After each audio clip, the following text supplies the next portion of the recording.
Generation ওয়াইদের প্রথম পছন্দ, প্রথম আর শেষ পছন্দ, মানে আমাদের মতো মধ্যবিত্ত নিম্ন মধ্যবিত্ত।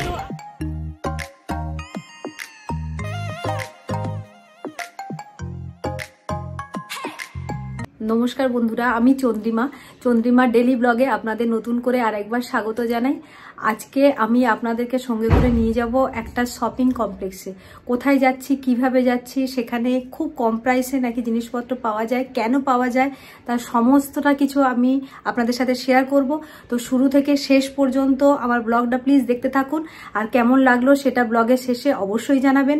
আর একটা কথা আমি শুরুতেই জানিয়ে রাখি, যারা আমার চ্যানেল এখনো পর্যন্ত সাবস্ক্রাইব করেননি তারা প্লিজ আমার চ্যানেলটা সাবস্ক্রাইব করে নিন। আর আমার ডেসক্রিপশন বক্সে আমার হোয়াটসঅ্যাপ লিঙ্কটা দেওয়া রইলো, সেটা পারলে প্লিজ একবার ফলো করে দেবেন।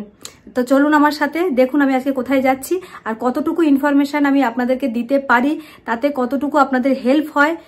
আশা করব আমি পুরোটাই দেওয়ার চেষ্টা করব, কিন্তু কোথায় যাচ্ছি না যাচ্ছি সেটা পুরোটাই সারপ্রাইজ।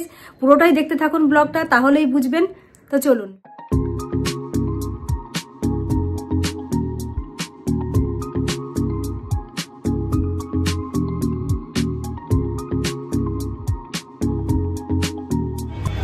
ফাইনালি আমি আমার গন্তব্যে এসে গেছি। দেখতেই পাচ্ছেন আমার পিছনে যে শপিং মলটি রয়েছে, শপিং মল ঠিক বলবো না, এটা একটা ক্লোদিং কমপ্লেক্স। জেনারেশন ওয়াইদের প্রথম পছন্দ, প্রথম আর শেষ পছন্দ, মানে আমাদের মতো মধ্যবিত্ত নিম্ন মধ্যবিত্ত আর জেনারেশন ওয়াই যারা ভীষণ স্টাইলিশ জামা কাপড় পছন্দ করেন তাদের একটাই ঠিকানা এখন কিন্তু জুডিও। আর টাটা ব্র্যান্ড এটাকে লঞ্চ করেছে। কি বৃত্তান্ত, কেন এত কম দামে জিনিসপত্র পাওয়া যায়, চলুন ভিতরে যাই, ভিতরে গিয়ে তার দেখি সত্যি কিনা।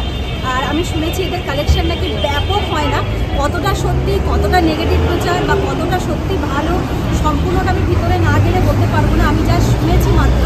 তো চলুন আমার সঙ্গে।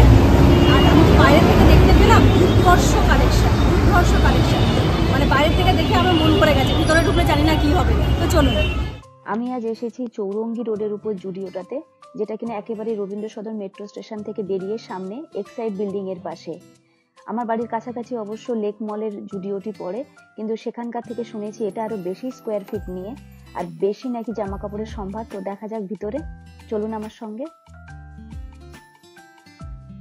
26শে জানুয়ারি উপলক্ষে জুডিওতে সেল চলছিল, সেটা অবশ্য আমি ঢোকার পরেই জানতে পেরেছি। সোনেপে সোহাগা টাইপের একটা ব্যাপার হলো, তাই না?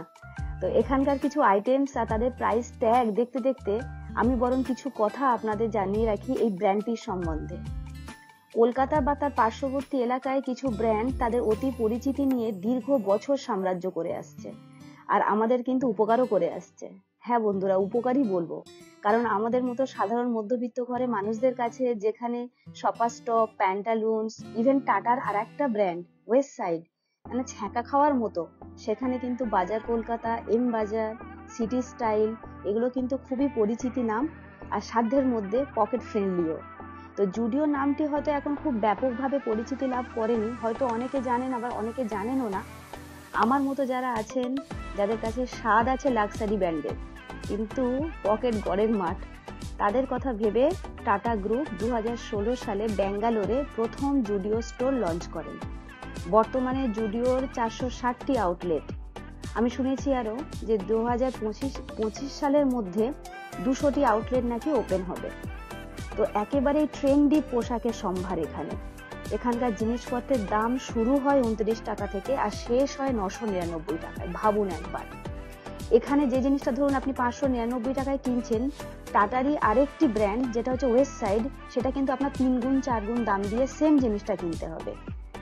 বিকজ টাটা এখানে একটা ক্যাটাগরির লোককে মেনটেন করে, আর এটা কিন্তু সর্বসাধারণের জন্য। মানে আমরা ওয়েস্ট সাইডে না যেতে পারলেও সেম জিনিসটা কিন্তু আমরা জুডিওতে পেয়ে যেতে পারি। তো আরেকটি জিনিস যেটা আমার ভীষণ ভালো লেগেছে, আপনি যদি জুডিওর অন্য কোনো স্টোর থেকে কোনো জামা কাপড় কিনে অন্য কোনো একটি স্টোরে গিয়ে চেঞ্জ করেন, সেটা কিন্তু পসিবল। আমি জানি না এটা কোনো অন্য ব্র্যান্ড করেন কিনা, তবে জুডিওতে কিন্তু এই ফেসিলিটি আছে। তো টাটা গ্রুপ এত সস্তায় ব্র্যান্ডেড জামা কাপড় কিভাবে দিচ্ছে? তাহলে কি কোয়ালিটির সাথে কোনো কম্প্রোমাইজ করছে? এটা নিশ্চয়ই প্রশ্ন আপনাদের মনে জাগতেই পারে। তাহলে বলবো একেবারেই না। মানে আমি কিছু বেশ এক্সপার্টদের চ্যানেল ঘেঁটে ঘেঁটে যতটুকু জেনেছি, আমার যতটুকু মাথায় ঢুকেছে আর কি, আমি সেইটুকু আপনাদের সাথে শেয়ার করি, সহজ ভাষায় আপনাদেরকে বোঝানোর চেষ্টা করি। প্রথমত, এই ব্র্যান্ডটির কোনো প্রচার নেই। জাস্ট মাউথ ক্যাম্পেনিং এর উপরে চলে, মুখে মুখে প্রচার। আমার কাছ থেকে আপনি, আপনার কাছ থেকে আরেকজন, এইভাবে টাটা এই ব্র্যান্ডটি কিন্তু খুব রিস্ক নিয়ে এটা লঞ্চ করেছিল। সুতরাং ব্রডকাস্টিং কষ্ট নেই, এখানে কিন্তু কোনো খরচ নেই, টাটার এখানে খরচ বেঁচে গেছে। এখানে কোনো সেলিব্রিটি অ্যাম্বাসাডার নেই, ব্র্যান্ড অ্যাম্বাসাডার যেটাকে বলে, সুতরাং তাদের পকেটেও টাকা ঢালেনি। আরেকটা জিনিস, এখানকার জিনিসপত্র কিন্তু ভীষণ মানে সিম্পল আর সোবার, সুতরাং ডিজাইনিং কষ্ট নেই। তো টাটা বিভিন্নভাবে তার খরচের যে কস্ট সেটাকে কমিয়ে এনে একেবারে সস্তায়, যতটা পেরেছেন সস্তায় আমাদেরকে দেওয়ার চেষ্টা করে গেছেন। আর at the end of the shopping আমি তো ভীষণ খুশি। আরেকটা আমি কথা আপনাদের সাথে না শেয়ার করে পাচ্ছি না, সেটা হচ্ছে এই ট্রায়াল রুমের বাইরে একটা জায়গায় লেখা ছিল, দেখলাম যে for women safety purpose ladies স্টাফদের কিন্তু 8টায় ছুটি, মেল স্টাফরা কিন্তু এখানে 9টা 9:30 পর্যন্ত থাকবেন, কারণ স্টোর এখানে খোলে 10টা থেকে আর মানে ক্লোজ হয় 10টা পর্যন্ত, সকাল 10টা থেকে রাত 10টা পর্যন্ত।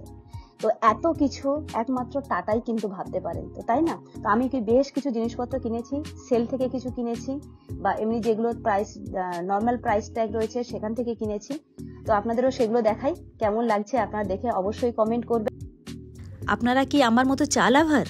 উত্তর যদি হ্যাঁ হয় তাহলে একটা ঠিকানা আমি আপনাদের দিয়ে রাখি, সেটা হচ্ছে ভবানীপুরে গুরুদ্বারার পাশে Balwant Singh tea house. 24x7 খোলা থাকে। সঙ্গে শুধুমাত্র হাতে গরম নয়, মুখে গরম নিমকি, কচুরি, সিঙ্গাড়া সব সময় আপনারা পেয়ে যাবেন। যখনই মনে হবে, সেটা রাতে হোক, দুপুরে হোক, সকালে হোক, সন্ধ্যা হোক, যখনই মনে হবে যে আমার কোথাও গিয়ে চা খেতে ইচ্ছা হচ্ছে, তার একটা ঠিকানা কিন্তু এই বলবন্ত সিং টি হাউস। আমি কিন্তু এখানে প্রায়ই আসি, মানে আমার খুব ভালো লাগে এখানকার চায়ের স্বাদ নিতে। তো আজকে শপিং সেরে বেরিয়ে আমি ভাবলাম যে একটু এখানকার চাটাকে এনজয় না করে আর বাড়ি ফিরে যাওয়া যায় কি, তো সোজা আমি চলে এলাম এই ধাবাতে। ধোঁয়া ওড়া চা সঙ্গে আর গরম গরম নিমকি। আপনারাও এনজয় করুন। আজ রাখি, আসবো অন্য কোনো দিন। টাটা।